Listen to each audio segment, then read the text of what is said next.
Radio. Goodbye. Hello, everyone. This is Martha Novak, and this is Real Talk with Martha Novak. Gotta tell you, having all sorts of technical problems this morning. Facebook Live seems to be working, woo! But Blog Talk Radio is dead as a doornail. Some new windows came on the screen. I thought I was punching the right thing. It cut me out. Once it cuts you out, if you've been on for 2 seconds, you can't get back on. My life. I just simply can't do technology very well. So anyway, we're going to go on with Facebook Live for sure. We're talking about enabling. It would be nice to have an enabler right now. I called my husband just a minute ago, and he's apparently outside with the dog, sitting on the patio in pouring rain, just because it's lovely even in the rain. But, oh, Lord have mercy. One thing after another technologically, huh? Anyway, guys, I'm awfully glad to be with you. Again, my name is Martha Novak. This is a show called Real Talk with Martha Novak. I don't hold back on anything. We're talking about, guys, enabling. Enabling. You know, there's just such a difference between enabling and being helpful, enabling and being kind, that kind of thing. We started talking about this last week, and so we are continuing our discussion. I think it's really, really important. I'm going to give you what I want your takeaway to be this morning, and I'm going to also repeat it at the end of the show, because this is the important takeaway. It has everything to do with which mind you're in. We talked about that last week. Are you in the ego child's mind and propelled by those motivations? Are you truly altruistic and in the higher mind? The second thing I want you to know is enabling occurs not the first time, but over a period of time. And there are two participants in enabling, the taker and the giver. It is characteristic that the giver gets nothing back, or very little back, certainly not in equal proportions. And the other thing I want you to know, and here is the hard truth. If you're an enabler, if you are an enabler, you're doing it for ego child's mind reasons. There can be a lot of reasons you're doing it. Of course, you don't see those. You call it helping. But you've gone, oh, for heaven's sakes, you've gone past helping and into the pathological arena of enabling. We're going to talk all about this, because you've got to be able to see the difference and face what you're doing. All right? Now, before we dive into this work, let's do a prayer to get us all on the same page, and then we'll proceed. Okay? Dear God, thank you so much for the opportunity to be together today, to talk about the things that we're needing to talk about, wanting to talk about, desiring to hear and change in our lives. Thank you so much for this ascended information as it comes through me, and by the way, other people. We appreciate your opening our minds, our hearts, our very beings to deeper levels of what we're doing, that we may change and grow and have the opportunities therein that are promised to us in your energy of all. The energy of all, you being all things. We have to realize that everything is energy. And these things in our characters that we're so pushing away and not wanting to see, make ourselves blind to, are just energy. And in the looking at them, in the analyzing them, in the talking about them, we become free of the hold, the fixation they have on us in our past. We move fully into the present with the energy now freed to be a creative energy, that we may enjoy and create the life we want. These things, dear God, are what exists for us in these higher energies of you. We thank you so much for the whole journey from the ego child's mind to the highest self. And we cooperate with it fully, at least in these 90 minutes, and hopefully beyond. We say this prayer now, saying that we know nothing, for it is the you through us and through all things that know it all. We submit to that. And we say, thank you, dear God, for it all. And we say this prayer in your name, in the name of the Ascended Masters, our love-centered guides and friends, and in the name of each and every person listening to the show. Thank you. And so it is. Amen.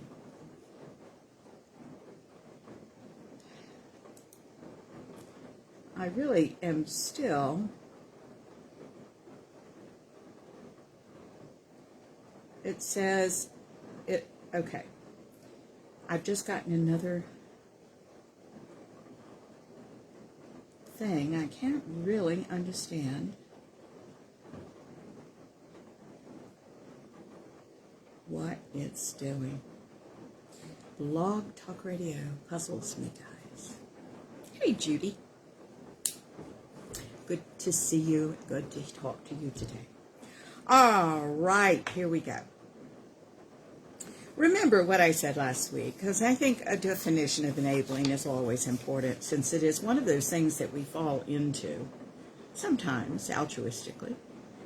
Enabling is a behavior that protects others from experiencing the full impact and consequences of their behavior.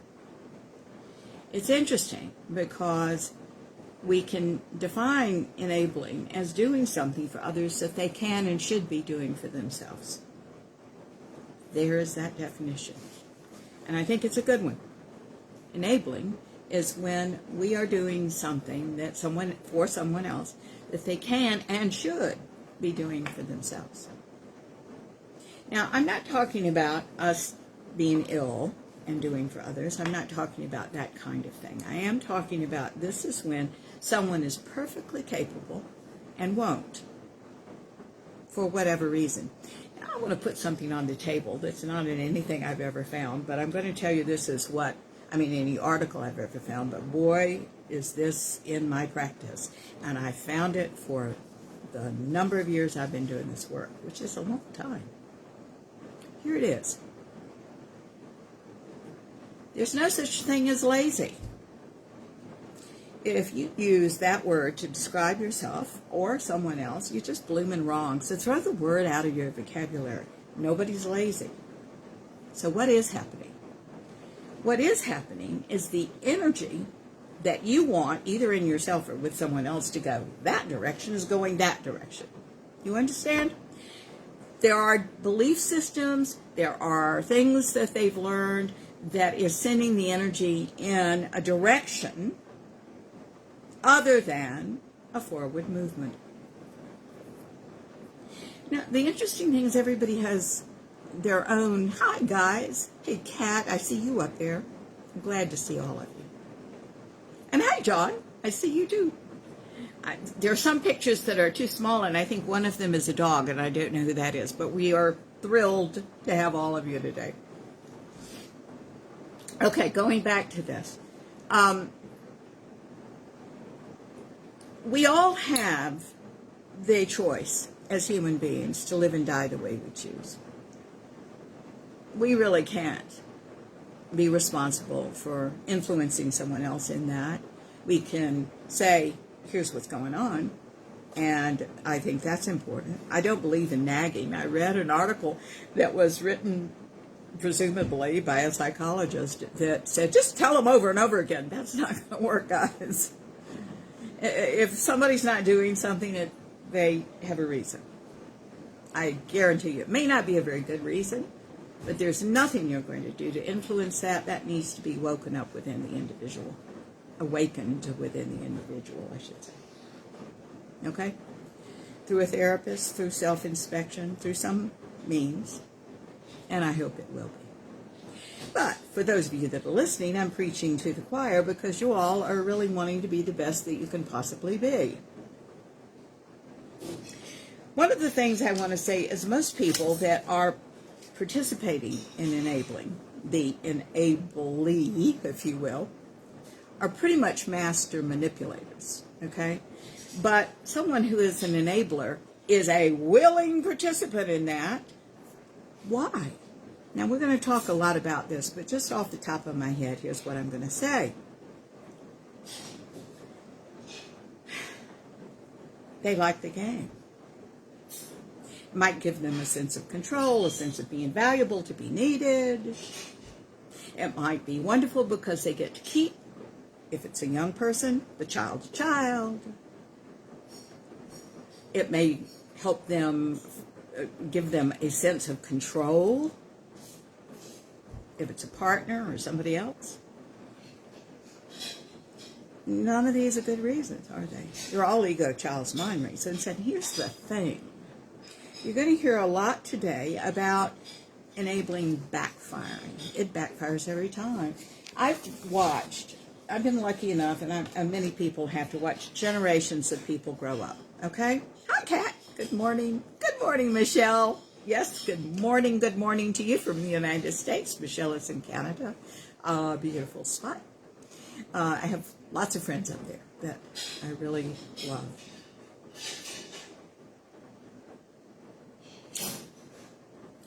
So, enabling ultimately backfires. Because when you grow up and you stop enabling, when you start becoming more secure, as you should be as you grow older, or certainly as you work on yourself, as you all are doing, the person that you're enabling is not going to do what they ought to do as the emotionally mature person, because you haven't let them be that. The emotionally mature person would say, "You're absolutely right, my dear. Thank you so much for all that you've given me through the years, but you're right. I need to stand on my own 2 feet. I need to be accountable. I need to take my consequences. I need to learn to change." That will never happen. Not once. And it should tell you what you're dealing with, because what they're going to do is be very angry that you're not making their life all cushy anymore. You see? Now, there are many reasons that we do what we do, and we're going to just talk about some of them as enablers. I'm really addressing kind of both sides here for a minute. But here's what I want to put on the table first. Enabling results from unawareness. And what did we talk about? The triad that takes us to enlightenment, right? Awareness to consciousness to enlightenment. That is the journey. Now, of course, it's a big old umbrella journey because there are a lot of pieces of that. But that's really, really important to realize. So, enabling occurs in an unaware state. So we're going to be talking all about that. I found really quite the good article. This is written by Crystal Rapo, and it was medically reviewed by Timothy Legg. Wonderful name. I've never known anybody named Legg, but interesting. Found it on the internet, and I want to give them all credit because this is a very good article. Now, you all know me. My goal is not just giving you information. My goal is consciousness and enlightenment, so and waking us up awareness-wise. So we're going to be talking kind of out of the box on some of this, out of the article. I'll be quoting the article sometime, but, launch it off into my own thing. Okay. Crystal goes on to say, the term enabler generally describes someone whose behavior allows a loved one to continue self-destructive patterns of behavior. Now, guys, that's a little limited because we can enable in a higher sense, too. It depends on which mind you're coming from. That's what I want you all to understand. I see, Judy, I'll get right to you.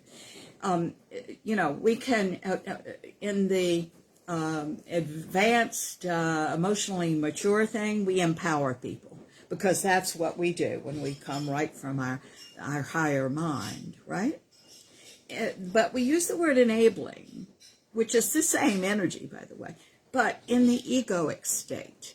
This is the egoic child's mind that enables, the higher self mind empowers. Same energy. What's the difference? It is your awareness and your deepening of consciousness. Which mind are you coming from? I keep saying that throughout the series. It's really important to know which mind are you coming from. Okay. If you want to know more about that, which I suggest you do, if you didn't hear the last couple of shows, you should go back and listen to those. They're free. Have at them. Probably on Facebook Live or certainly on YouTube. With last week's date, week before last's date, today's date, if you want to rehear the show. Okay? Now let's go to what Judy said. Judy said, okay, she says she has a question. How do you help people who keep falling back into destructive patterns, progressing very slowly? Judy, thank you very much for that question. That whole show, this whole show is about that, okay? I think I've answered part of it. Number one, they have a right to do what they're doing. Number two, you want them to go in the direction that because of their issues or because it's not their life path, they're going in a different direction. It is a use of energy that's different here, not somebody who's lazy or stubborn or anything else. It's they believe certain things or they're really fearful about being an adult, for example.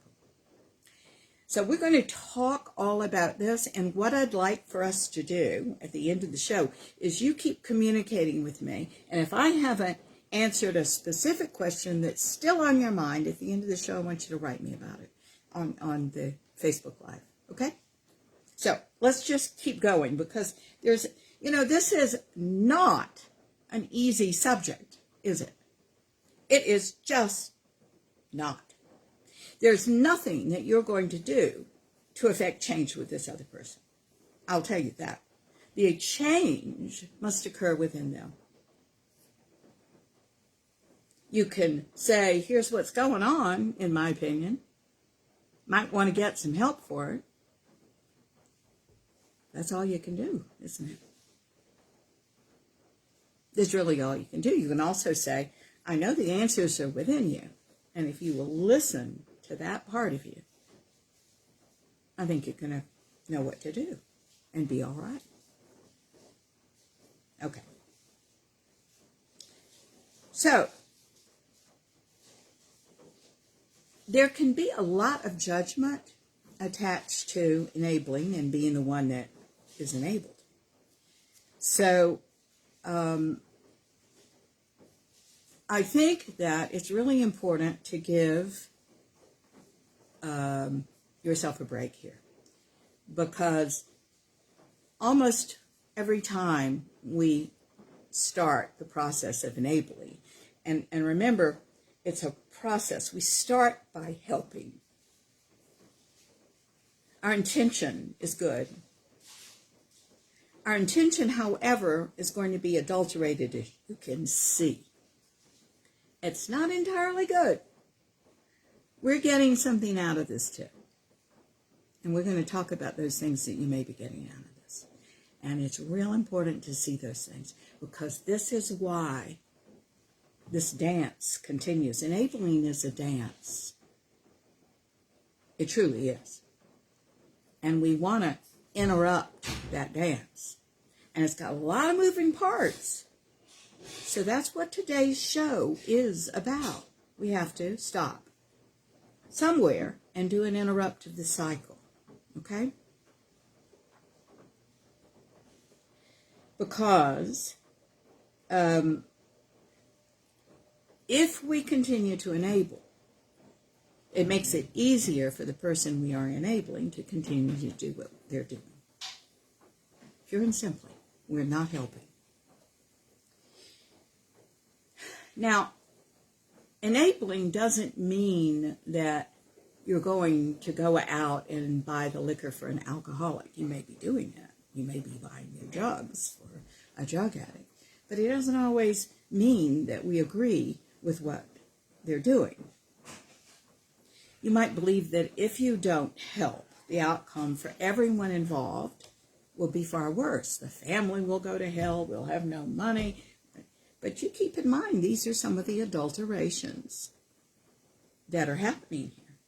It's a selfish thing that you're doing when you enable. When you help, it's an unselfish thing. And it's probably only one time.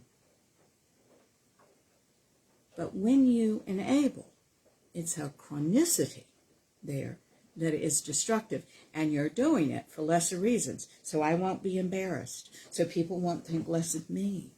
That, we need to have people think that this child is smart enough to get a job. The ultimate enabling was just in the news last year, right?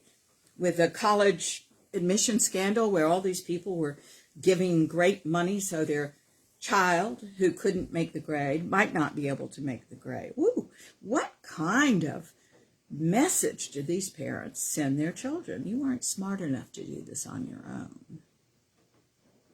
That's really what the bottom line here is, even if they never said it. Even if they're using words to help their child. Oh, you're the smartest thing. You could do this on your own. I'm sure you could, but there's still, don't you think for a minute, there isn't that message that, but maybe you couldn't. You see?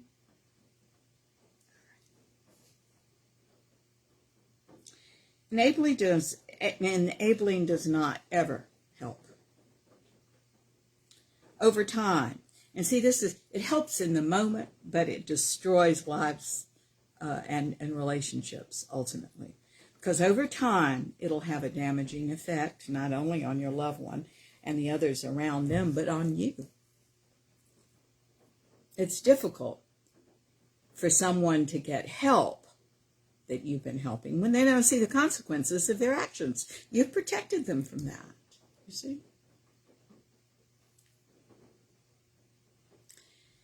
It's not always easy to see the difference between empowering and enabling.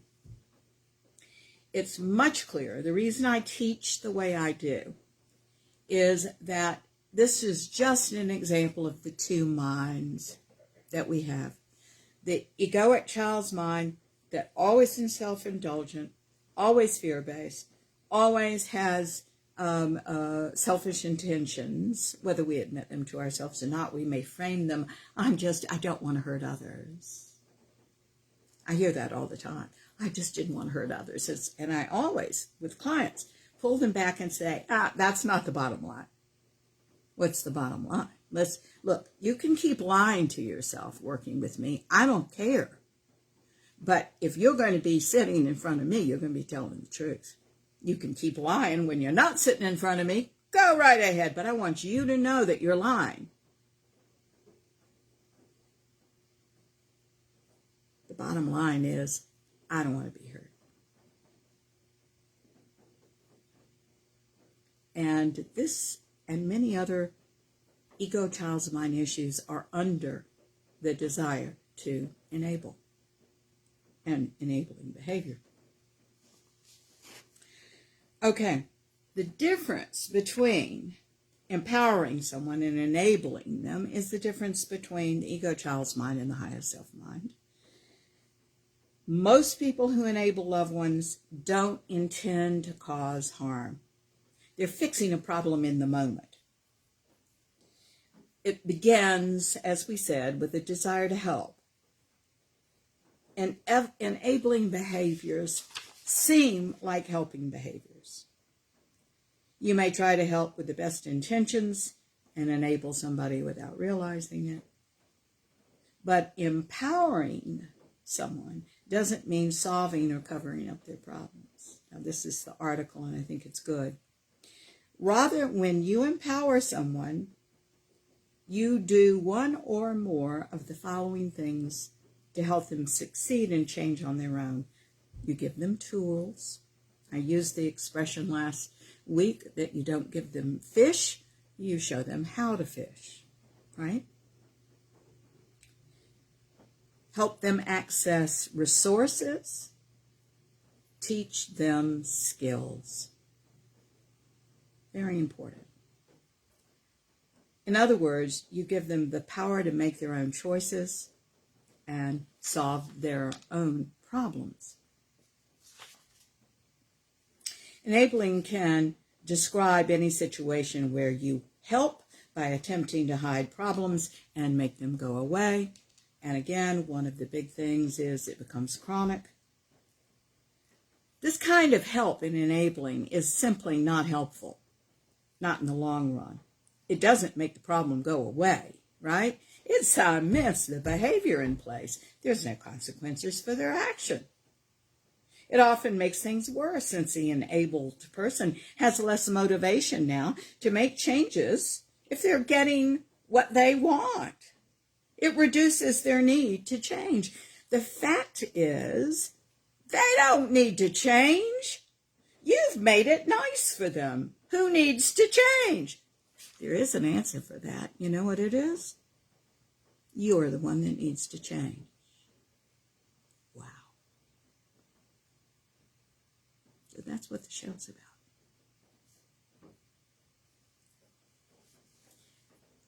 Now, I'm going to give you, this is off the article, this is me in my mind of things that occurred to me as I was putting this show together.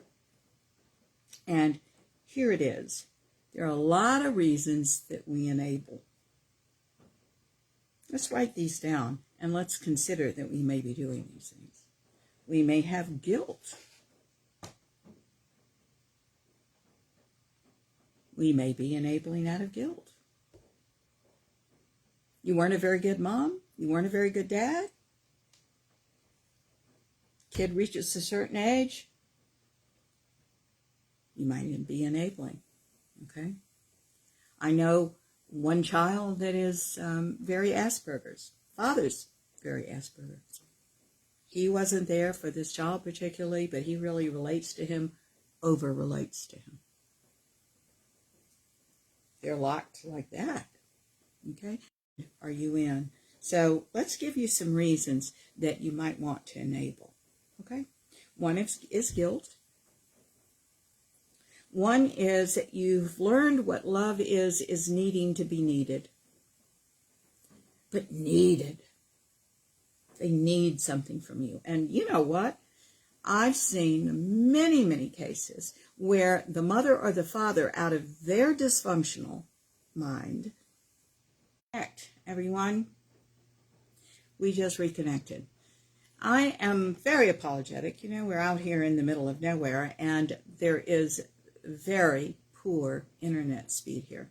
So when a lot of people come up for the summer, because it's rather a resort community, and when there's a lot of rain, our signal tends to come and go.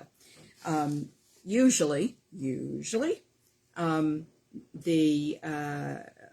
Facebook Live will come back after a few seconds.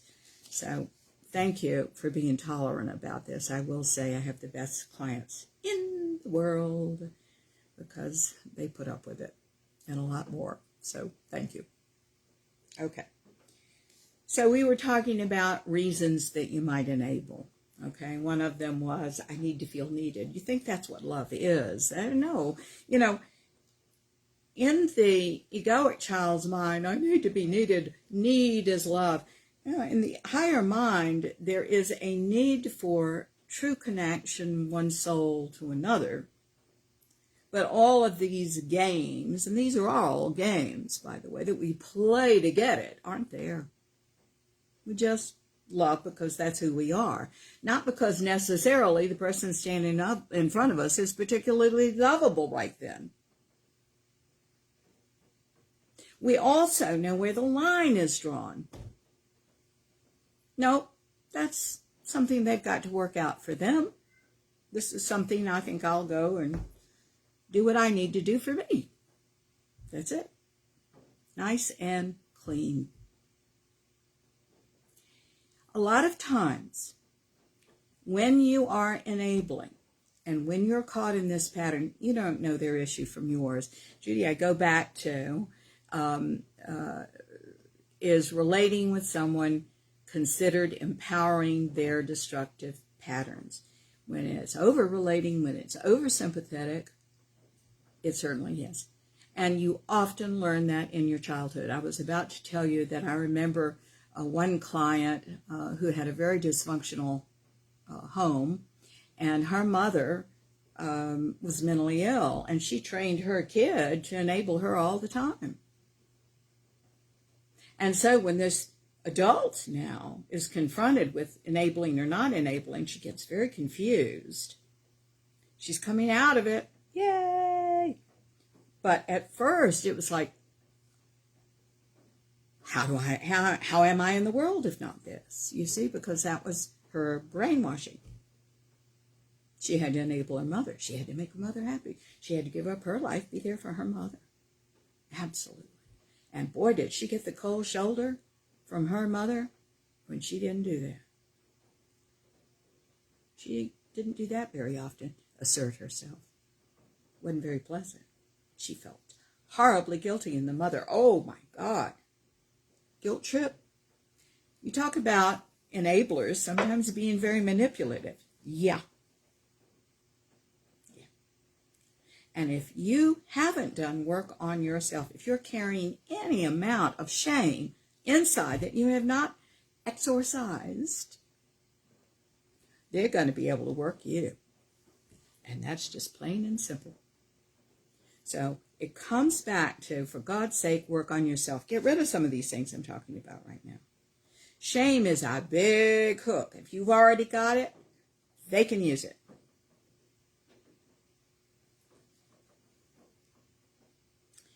There's always a level of resentment.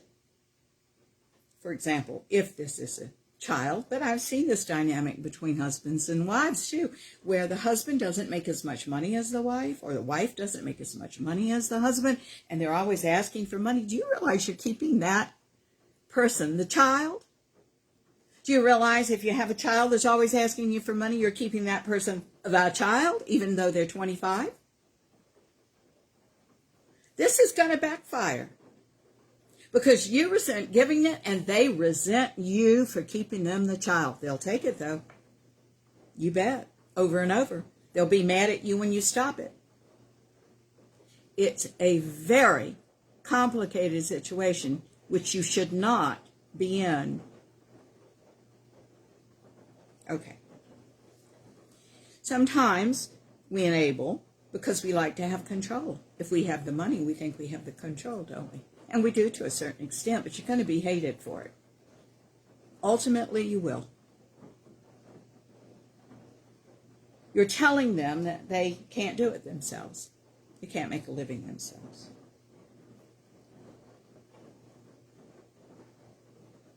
You might be indulging them to keep them around. Are you not interesting enough to stay to keep their interest if you don't do this? See, it implies an insecurity, a poor self-worth that we've got to fix, right? That's another reason we sometimes do this. You may be enabling them because you're afraid of conflict. You a people pleaser? Do you know how to handle an argument? Because let me tell you, in a good dynamic, in a good relationship, you better have arguments. Because people are going to be stepping over the line, and you've got to say, wait a minute, you're not going to treat me that way. That's not the way to treat somebody if you want a good relationship. You have got to be able to learn how to handle conflicts, not be afraid of people, not be afraid of their reaction, stay present in the intense argument or the intense discussion, and work through a solution. That's what therapists are often for, guys. We're not born knowing these things. In the ego child's mind, there are no solutions. They're just arguments and conflicts. It's like that. When you work with the right therapist, and there are plenty of bad ones out there too, but when you're working with the right therapist, it's always about, well, okay, we see how everybody feels about this. So the next time this happens, how are you going to handle it? So that everybody walks away happy and that it's a non-issue anymore.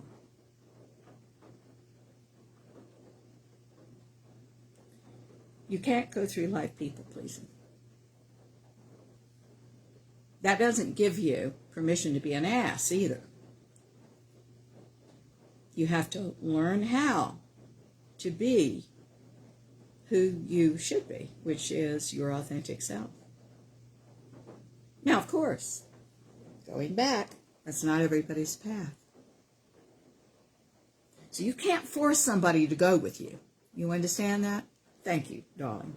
You can't force somebody to go with you. There are people that are not going to go with you. I have a dear, dear friend that died 3 years ago, and she was a raging alcoholic. She knew that I wish she wouldn't do that. She died. Let me tell you, alcoholism is, and liver failure because of the alcoholism is not a pretty death. And she just really wanted to commit suicide and wanted to do it that way. And we'd sit there and have quite frank discussions about it. I couldn't interfere. I wouldn't ever interfere with her choice. She knew this information backwards and forwards and inside out. She still chose that. Why do you think? Well, I'll never know all the reasons, except there's a big one that I'm satisfied with. She had to do it. There was some sort of growth in here for her that was beyond what I do. And I could either judge her and leave her, as all my team could, because we were all in this together, or we could love her and not condone what she did, but love her and know she had to do what she had to do. Another really big reason that we might enable is because we fear being abandoned. That is believe it or not, a common fear with people, that you fear being abandoned. And if you do, you might not want to create conflict, because conflict is the end of the world for someone like this. Somebody may leave. But I'm going to here to tell you that when you're in your highest self, not telling the truth that's absolutely, it simply cannot be. We don't tell the truth in the ego tells mind. In the higher self, we tell the truth. We tell it with as much love as we can muster at the time. We play hardball sometimes, if it's necessary. Guys, I want to tell you, I think we all have a good relationship with each other, at least on the radio. Those of you that have watched me and heard me every week, and I appreciate that with my whole heart. But I'm sitting here pretty much telling you some hard truths. I hope you see that I care about you. I want you to have a good life. I hope you are not seeing that I am trying to be malicious over here, because there's not a malicious bone in my body. I want to help. Truly want to help. But we don't help if we don't tell the truth. I also know that every single thing I'm saying has a higher aspect in the ascended mind. I'm not judging what's going on in the ego child's mind. It's there for a reason, but it's there for you to resolve it so you can live in the higher mind in all these aspects that we're talking about. There you go. All right, moving right along. Let's talk about the signs of, if you will, the characteristics of being an enabler. Now, this is according to Crystal. What did we say? Crystal Raypole. Interesting name. Raypole. Okay. Number 1, characteristics. If you're an enabler, you ignore or tolerate problematic behavior. Even if you personally disagree with a loved one's behavior, you might ignore it for any number of reasons. We've talked about some of those reasons, right? Okay. You might even be afraid of what your loved one will say or do if you challenge the behavior. Might be afraid of an argument. Might be afraid they'll abandon you and leave. Might be afraid of a lot of things.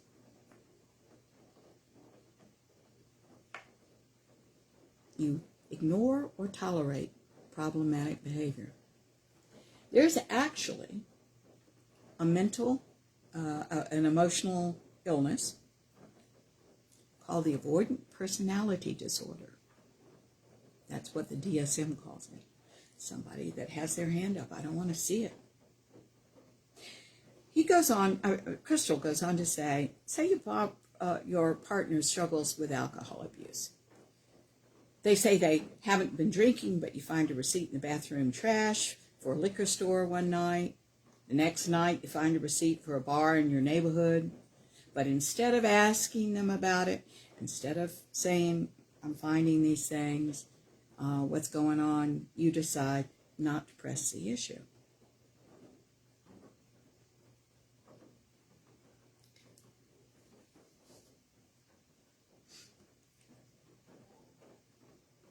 We can't be afraid of resetting, rebalancing, and reinventing our lives.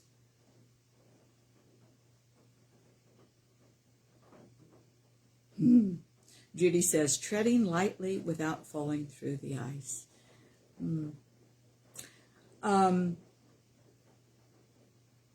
Treading lightly.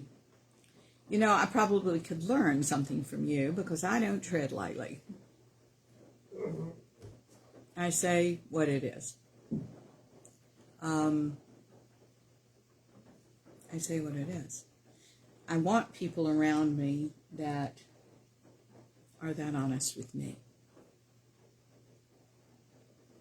So, I got real tickled. One of my friends, by the way, in Canada, said to me one time, I said something, it was when I was still single and Michael hadn't come along, and I said something about, so now you see what it would be like to be married to me, and he laughed and he said, well, you know, I could only see a problem if somebody's not honest. That was one of the nicest compliments I ever received.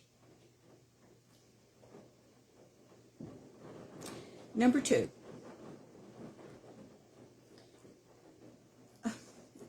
I want to go back to something. You may fall through the ice, Judy.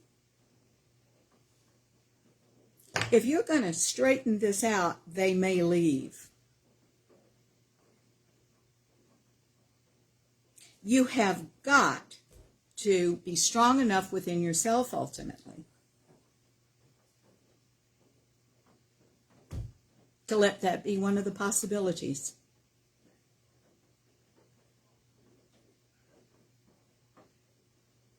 Thank you, Michelle. Yes, honesty is the key. Michelle just said honesty is the key. And I said, yes, honesty is the key. You are not going to, your marriage, your whatever we're talking about, the relationship will not survive on dishonesty. People are going to be unhappy. They may just stay together and resent the hell out of everything.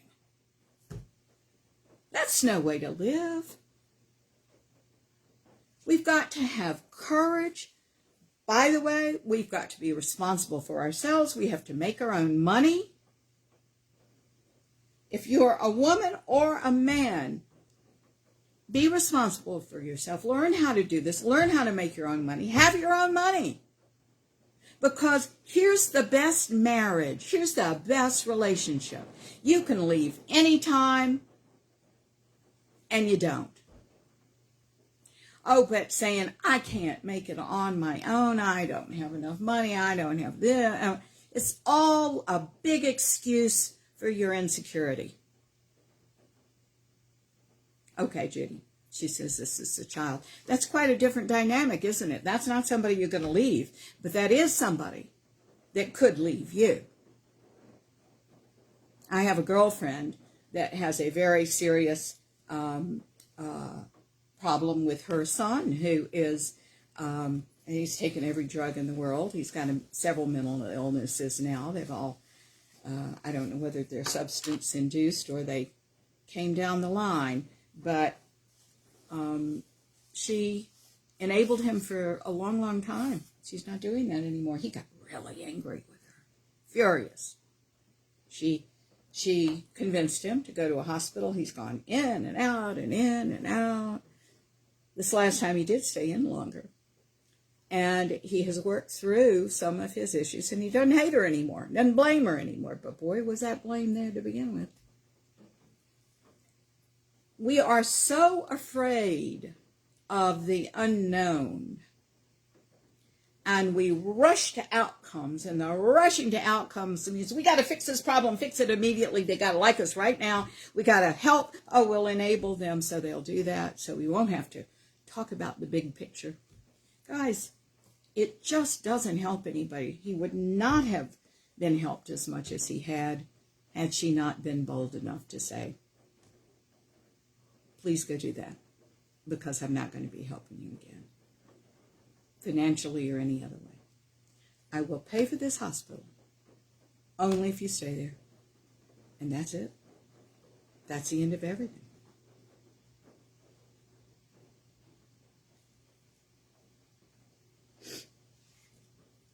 Let's talk about providing financial assistance. That's certainly here in this article. Certainly, there is no harm in helping out a loved one financially whenever there is a problem, and your personal finances. I'm sorry, my computer is giving me all sorts of interesting notes. And none of them have to do with me getting on Facebook Live, by the way. If your personal finances allow it, I know of a man in the past who just gave away everything he had. He didn't have any money to give. He'd give it to anybody because he wanted to be liked. He wanted to be helpful. Michelle said, the unknown, is it not the journey we have put in place? I believe in free will. I do. I think there are paths to follow, but I think we have a lot of choices along the way to follow them in our unique ways. I think some people do have a calling. I've had a calling my whole life. One thing led to another. You know, I think many of you know my background. I started out as an actor and director and in the theater and in film, and then coached corporately, and then taught spiritually and healed, and it's all one big thing to me. It's a use of energy. So, you know, whether I'm talking to a group of roofers, or whether I am talking to actors, or whether I am doing the spiritual work with somebody, to me it's all the same thing, because it is how you're using your energy, and whether it's a good use of energy, or whether you're it's somewhere else other than where you want it to go. Each time we go find it and bring it forward, right? So I don't think we have a predestined journey. I think we have a journey if we choose it. And I think we sometimes move from the path, which is still information about the path, you know. So we all have our ways of getting there. I hope that explains it. I'm not sure I understand Thai, T-Y, so if you will type that for me so I'll understand it more. Okay, moving on.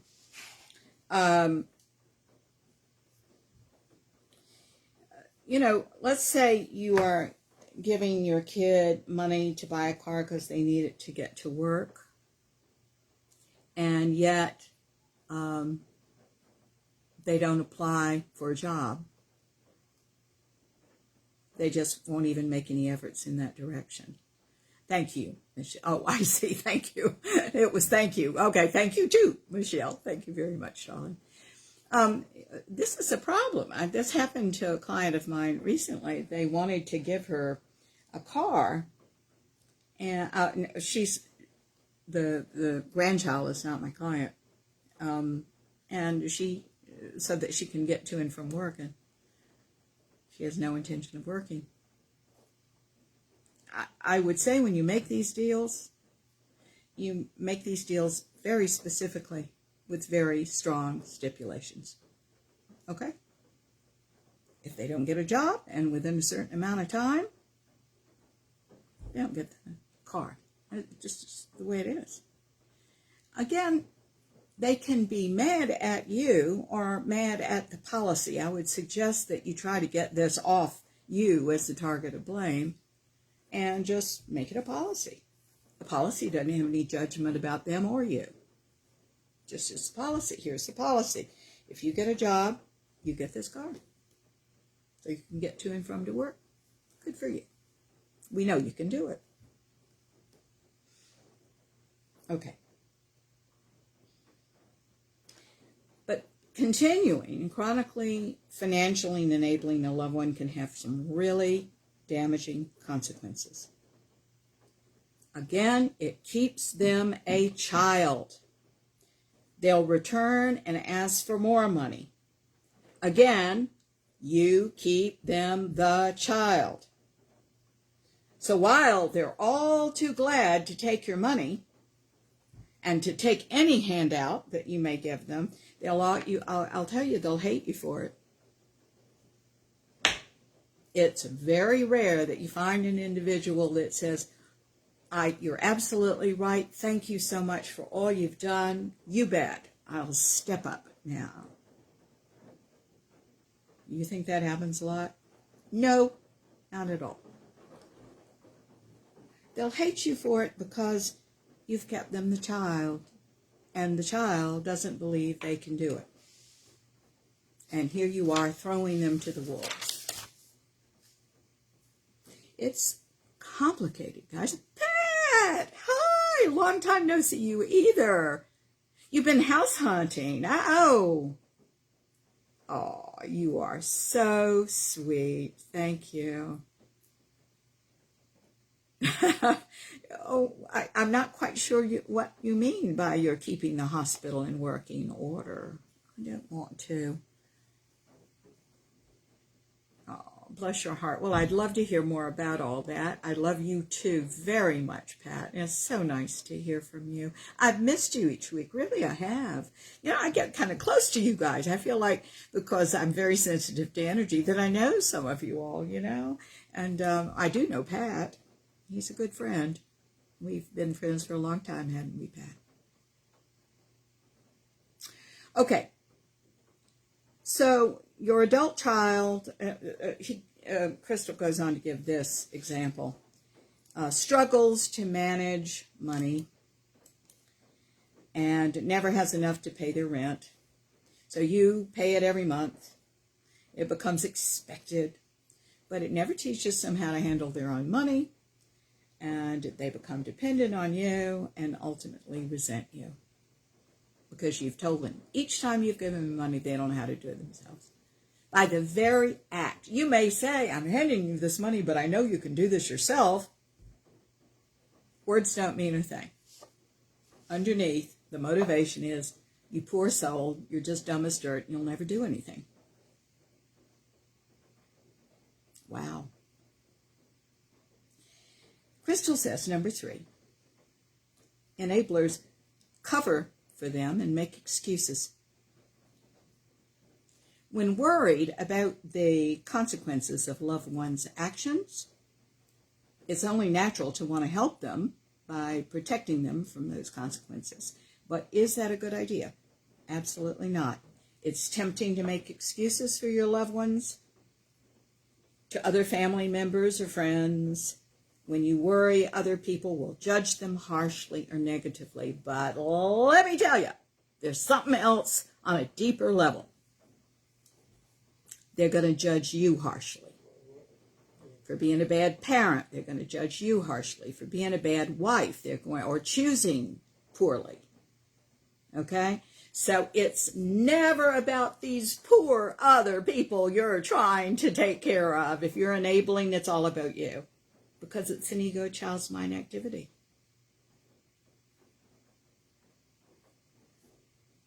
Wow. Okay, Pat. That's interesting that you're doing all that work. So did you find the house? I'd love to know. We're house hunting too. So,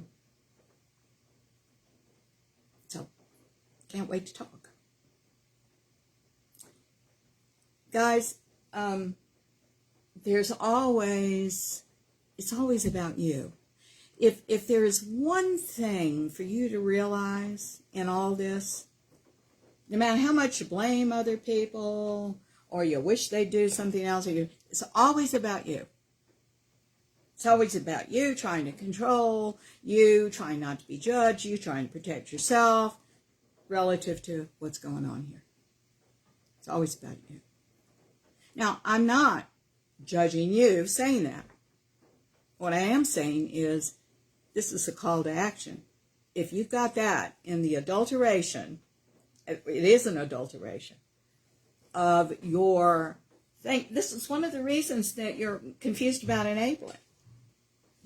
You don't want to see that. See it. And then you will enable no more.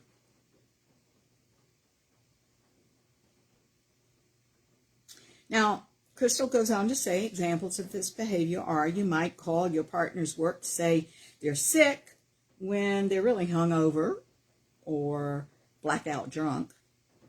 You may call your child's school with an excuse that they haven't, with an excuse of, oh, they're not feeling well today, when they just haven't completed a term project or studied for an important exam. They should be handling that themselves. Not making their own phone call, but getting the damn work done. Or fessing up that you haven't done it. Come on. Go and negotiate with the teacher yourself. If they're old enough, of course. If they're 6, you can't. Your actions may seem like you're helping in the moment.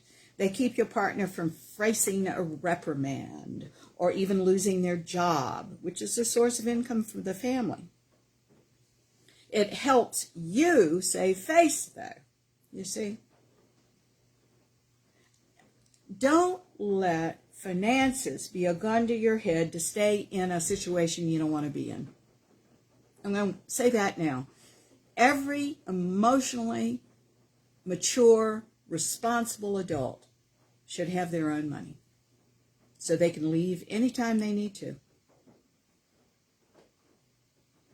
Again, the best partnerships you'll ever have are those that you could leave anytime and you choose to stay, because love is something you want to know more about. You want to discover. You want to get past your issues and love more. You want change and growth for both of you. And the other person is willing to do that too. Because love is what everybody's after. But if you keep doing this for example, your child, you're keeping them from experiencing consequences. And that's never going to help them in the long run. One of the things that we all must realize that is left out of parenting a lot is the ability to handle problems. Guys, that's a big part of my work with people. I'm showing them as adults how to work through problems because they didn't learn it as a kid.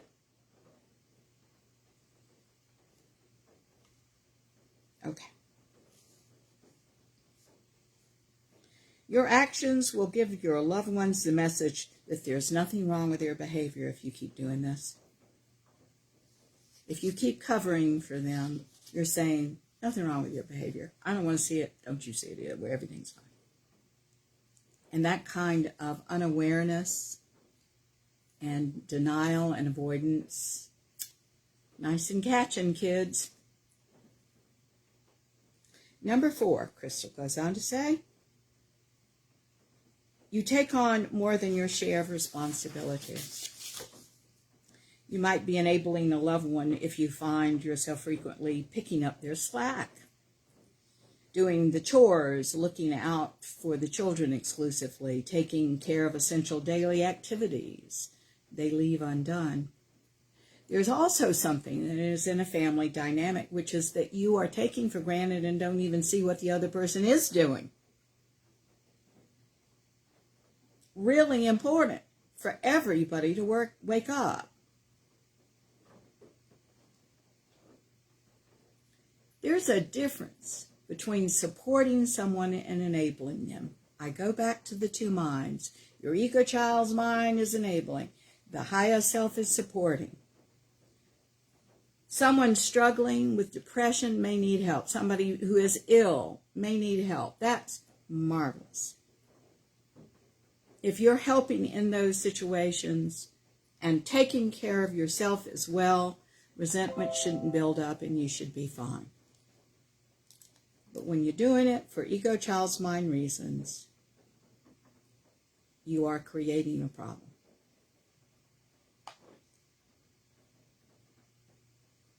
For example, Crystal goes on to say, you might let your teen avoid chores so they can have some time to be a kid. But a young adult who doesn't know how to do laundry themselves, how to iron, how to wash dishes, how to cook for themselves, is going to have a really hard time living in the world.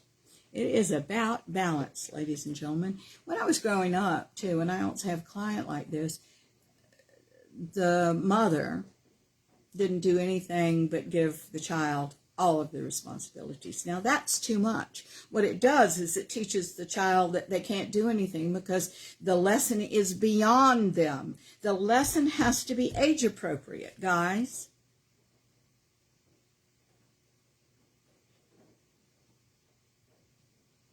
And what it's created is someone who is such a perfectionist. She always feels like she's failing, and so she doesn't make any effort anymore.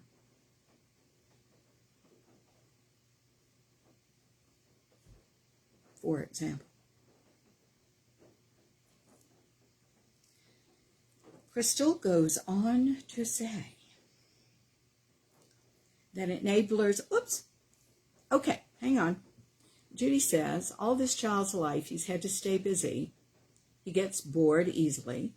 He's not with us. How do you help someone find the job in life that they will stay interested in? Darling, it doesn't seem like a silly question at all. Not at all. There is no silly question here. You know, we're talking about on the show and being quite open with each other, the problems that are real in the world, so that we can find some answers that might help everybody. First of all, I don't know enough information. How old? You describe him as the child. Are we talking about 16? Are we talking about 18? Are we talking about 21?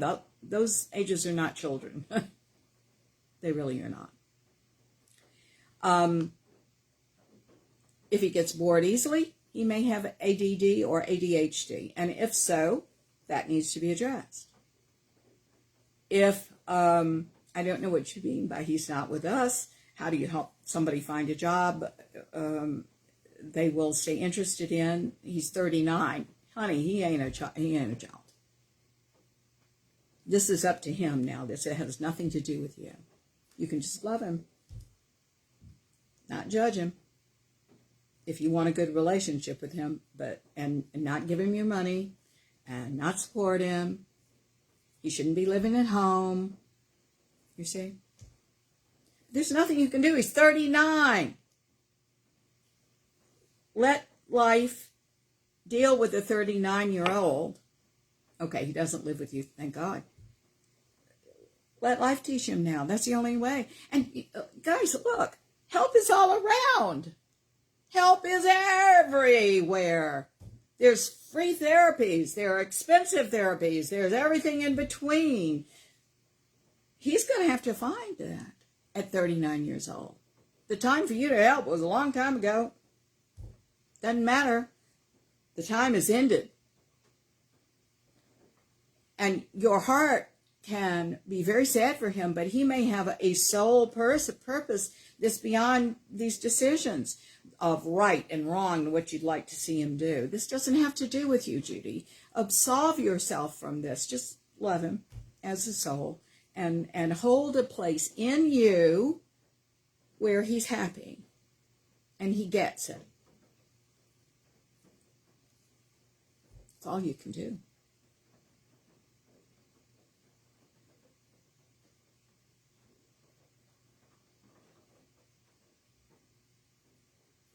Like my friend, sometimes we just have to love people and strip away the judgment. We just have to. But that doesn't mean contribute. I didn't give my friend money so she could buy her liquor. I didn't go out and buy her liquor. She was smart enough not to ask me to do that. But we talked about spirituality, we talked about living, we talked about dying, we talked about what she liked, what she didn't like about the process. You see? Oh, thank you, Judy. Thank you for hearing me, darling. Thank you. Sometimes we can't do anything, guys. But what we can do is work on us. It's our reaction. It's never what the other person is doing. It's our reaction to it. Do you understand? We clean up what's on the inside of us. Okay. So, Crystal goes on to say that enablers also avoid the issue. All right. Now, what issue are they avoiding? Now, she goes, in various directions, and that's fine. I like this article. I don't think it's deep enough. I mean, it certainly doesn't talk about consciousness, but we're doing that. Avoiding the issue is avoidance, and we said that could pathologically be a personality disorder. And she goes on to say, whether your loved one continues to drink to the point of blacking out or regularly takes money out of your wallet, your first instinct might be to confront them. You want the behavior to stop. Absolutely. That's human. I'll give you that. But after thinking about it, then you begin to worry about their reaction. You might decide it's better to ignore the behavior or just hide your money or not have liquor in the house, okay? It's often frightening to think about bringing up serious issues, like addiction, once you realize there's a problem, like being mistreated, like anything, okay? This can be particularly challenging if you are afraid of conflict, if you've never worked through with words and emotion a problem. That's what you have therapy for sometimes, to teach you how to do that. So you don't have to hide away or hope it goes away, keep your head in the sand. These strategies don't work. By avoiding discussion, it prevents you from bringing attention to the problem and helping your loved one address it in a healthy, positive way. And if you've never learned to do that, you got to have somebody helping you do that. Look, your loved one will almost certainly be angry. But know this.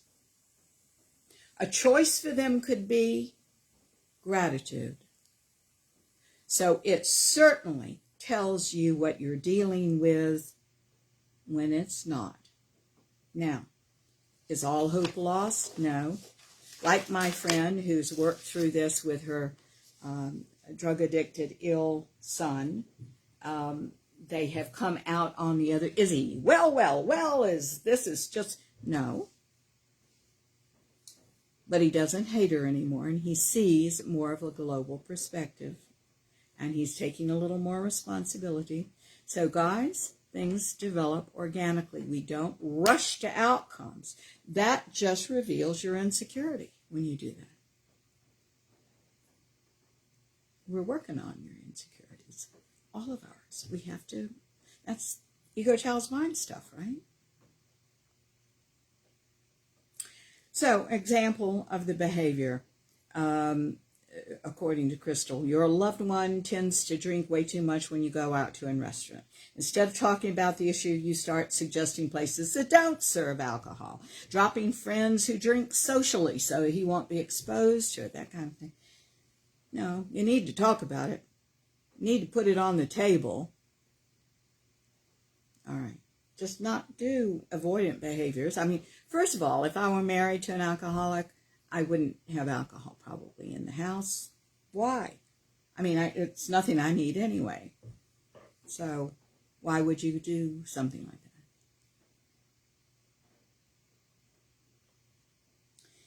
Number 6, according to Crystal, I'm trying to watch my time when my Facebook Live does not work.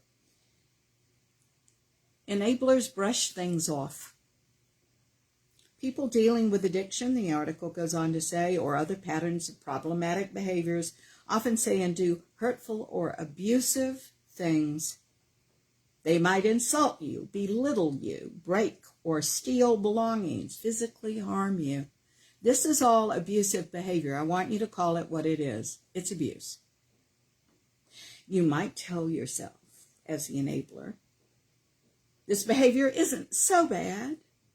And you might convince yourself, this poor soul wouldn't do things except for his addiction or his problem. But that is going against you. The reason for the behavior doesn't really matter. The fact is you're being abused. That is not excusable. If the behavior causes harm, it causes harm. And to deny that in yourself is to turn against you. It's a reason for depression, guys. It's the reason you feel bad. You can't turn against you. Minimizing the issue implies to your loved one that they can just continue to treat you that way without any consequences.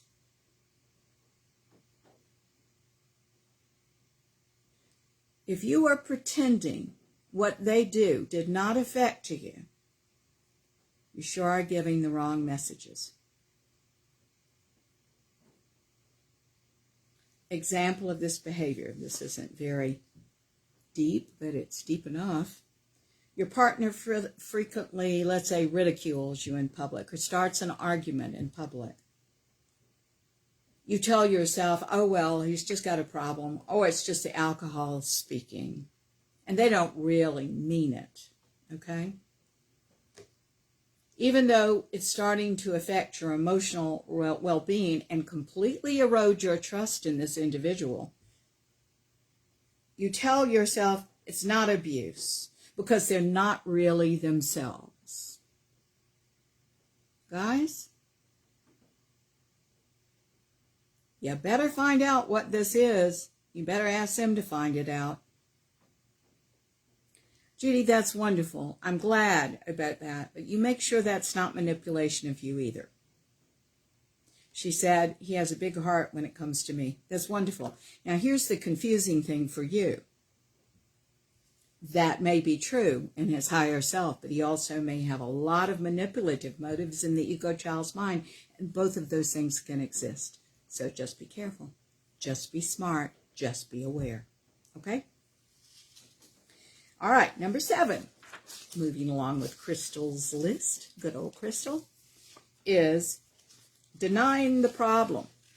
Enablers deny the problem. It can be hard to admit that a loved one needs help. You can feel so for them, again, an oversympathy, that you assure them that you aren't really concerned, that it's not that big a problem. You can help them deny that there's even an issue there, instead of just being honest. Yeah, there seems to be a problem here. You may choose to believe them or agree without really believing them. You might lie, even insisting to other family and friends that everything's fine, while there is a very personal struggle going on within the relationship. Denying isolates both of you. It isolates both of you. Do you understand? One from another and one from the community. It makes it harder. Now, here's the interesting thing. It makes it harder for your loved one to ask for help, because what you have done is you've given them a standard to live up to. You're not that, darling. You're this. And he knows, he or she, that they're falling short. This causes shame in them. And why do you think they have a problem behavior? Do you think shame's not in that mix? Shame is certainly in that mix. It's the underpinning many times. It's in the mix of the underpinning of what's causing the undesirable behavior. So you're saying, oh, darling, you're this. You don't have much of a problem with that. It's emphasizing their shame because they know the truth. Everybody knows the truth. Everybody knows the truth. Don't you think for a minute that everybody doesn't know. You know right now what will heal you. You may not want to do it, but you know. They know too.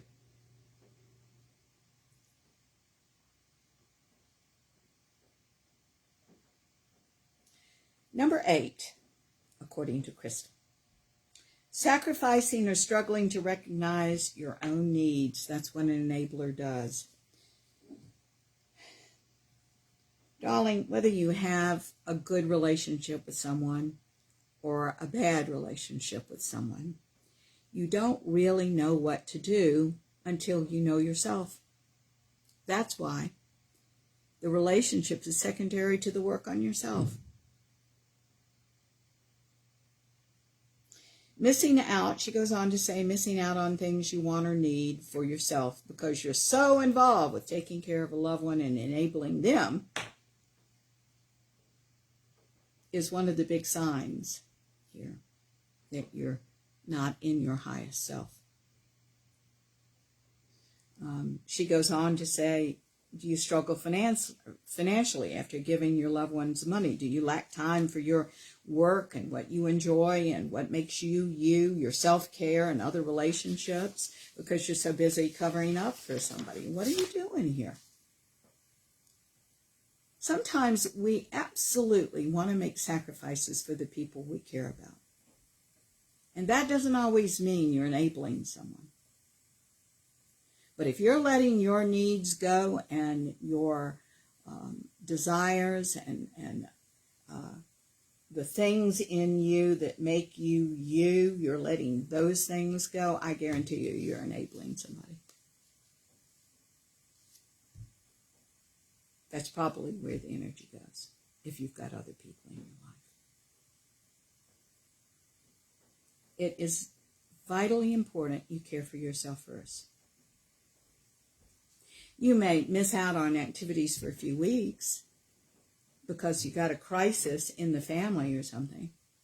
But if you're doing this in any kind of chronic fashion, you're going to be a depressed person. Your needs are supposed to be met, and they're supposed to be met by you. You need to know your balance points. We've talked about balance points in other shows, the things that you have to have in your life that make you you. Put those back in. She goes on to say, if you're consistently struggling to get things done or feel worn down by your attempts to take care of a loved one, it may help to consider your reasons for helping and the effect that they're having on your loved one. Chronic sacrifice helps no one and wears you down so that one day you may not be able to recover. A lot of times people come to me and they are just on the verge of not being able to come back. They come back.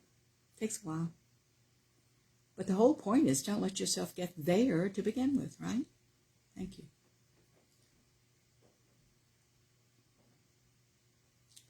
All right. Number 9, Crystal's list is enablers don't follow through on consequences. If you state a consequence, it's important to follow through. Not following through lets your loved one know nothing will happen. There are no consequences. So they'll do the same thing over and over and over again. This can make it more likely that they will continue to, not only continue to do whatever it is, but that they'll keep taking advantage of your help. Okay. I'm just seeing how much further we go, because our time is almost out. There may come a time in your relationship where you've had enough. You might say, if you spend this money on anything other than rent, I'm not going to give you any more money. Or, I can't stay in this relationship if you don't get professional help. Or, I'm only paying my share of the rent this month. If you can't pay yours, you'll need to find somewhere else to live. But if you don't follow through, your loved one's going to continue to do what you're doing and learns they're just empty threats. So, pieces of advice here. Say what you mean that you can follow through with. And nothing else. All right? I'd be working on your courage so that you can really mean what you want to say. Number 10 is not maintaining your stated boundaries. Healthy boundaries are really important in any relationship. What happens to your boundaries when you have low self-esteem, when you feel you have no value, when you self-loathe, anything like that? Judy says, having more productive conversations other than the problem will help. I see that. Thank you, Judy. Yeah, it's not so much the problem. I mean, once the problem is stated, then it's about finding solutions in the higher self that is good for everybody, isn't it? You see? There it is. There it is.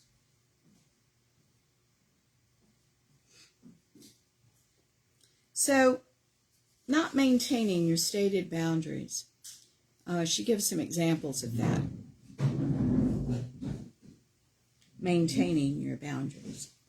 I don't want to be around you when you're shouting. I'll only listen when you talk calmly. It's a good boundary. I don't feel comfortable having sex after you've been drinking. I don't want to do it then. Good boundary. I don't want to hang out when you've been doing drugs. I don't want you over here when you have been doing them. Good boundary. I find that last one even a little hard, because unless it's a child, I don't want anybody around me that's doing things like that. If you or your loved one crosses a boundary you've expressed, and there are no consequences, guys, you got it. It's going to keep happening. Right? Examples of this behavior, she goes on to say. If your loved one starts shouting during a discussion and you continue the discussion instead of walking away or clamming up, they may get the message that the problematic behavior isn't all that big a deal to you. They may feel that you're going to easily give in on those boundaries because you have before, right? Number 11, enablers feel resentment. When a pattern of enabling characterizes a relationship, it's common for resentment or feelings of anger or disappointment to develop. You're being taken advantage of over and over and over again. And here's the worst part. You're allowing it. Yay! You're allowing it. And that really makes you pissed. Now, in unawareness, we're pissed at the other person because we can't admit what we're doing. It's not healthy, kids. Because Most of the time we're doing it to ourselves. We allow it. Your resentment is going to be directed toward your loved one, toward the situation, because you're pissed at you. You might feel hurt and angry about spending so much time trying to help someone who doesn't appreciate you. By the way, in enabling, nobody ever will. You may feel obligated to continue helping even when you don't want to. What's driving you? Go back to that list I gave you in the beginning. Shame, guilt, what's going on? Why are you doing what you're doing? Really important to know. Because resentment can damage everyone's emotional well-being. But it'll also help you realize the dysfunction and get help. And that's important. I have a client who has a child who is not a good mother. She all but deserts her children. She leaves them with other family members. You think there's no resentment there? They're trying to fix it. But they are concerned about those children, aren't they? So they feel there's a gun to their head. They have to step in because she's not responsible. In that case, what we have talked about is by all means step in for the kid. But don't make it easy for her, for the mother.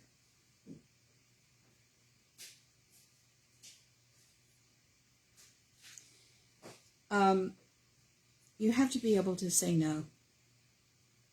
Because if you don't say no, you're going to be depressed, you're going to have resentment, and you'll become very, very angry.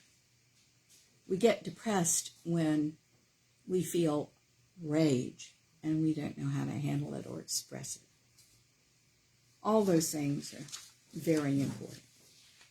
Okay, let me see. We're very close to the end, but I think I'm going to have to finish this next week, kids, because our time is up. I hope it's helping. You've got to know what's going on. I know it's a hard lesson to get, isn't it? Because part of you is truly doing lovely things for altruistic reasons. Part of you is not. Let's clean it up. Let's have better relationships with people. Okay? Guys, thank you so much for listening to the show. Oh, thank you, Kat. I appreciate that. Thank you for listening to the show. Thank you for supporting the show and getting more people to listen to it. It means a lot to me and to my organization that you all do that. You're kind of on the front lines of consciousness, that you are reaching out on social media and saying, you guys should listen to the show. It means a lot to me. And I appreciate it. And all your dear comments, everybody, you guys are, you just don't know how precious that is to me, that you are truly getting it. Oh, John, thank you so much. Judy, thank you so much. All of you, God bless you too. But do remember that God loves you through you. So a lot of this is how much you're honoring yourself as the vehicle for God, as the aspect of God you are. You understand that? You are the aspect of God you are and the channel for that kind of energy, either in the ego, child's mind energies, fear-based, or the higher energies. Nothing's wrong with either. It's just part of the journey. But let's make it together, shall we? Yay! Guys, sorry about a blocked up radio today. I just don't know what in the hell is going on with that. But we'll try to figure it out. But thank you for being on Facebook Live. It means the world. God bless all of you. Have a great week. Okay? See you next week. We'll finish this up then. All right? Take care. Bye-bye.